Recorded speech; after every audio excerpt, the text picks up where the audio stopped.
ये मशहूर फल है जिसको फुट कहते हैं। इसका तल्लक खरबूजे की फैमिली से है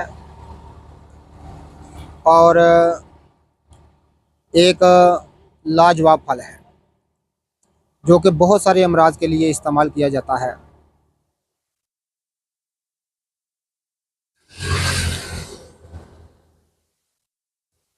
ज़ायके में ये खरबूजे जितना मीठा नहीं होता, लेकिन निहायत ही ज़ोर हज़म होता है। अगर इसका इस्तेमाल किया जाए, इस मौसम में खाया जाए, तो ये गुर्दों को तक़वियत देने के लिए, जिगर और मैदे को तक़वियत देने के लिए एक मशहूर और आम फल है जिसको फुट कहते हैं।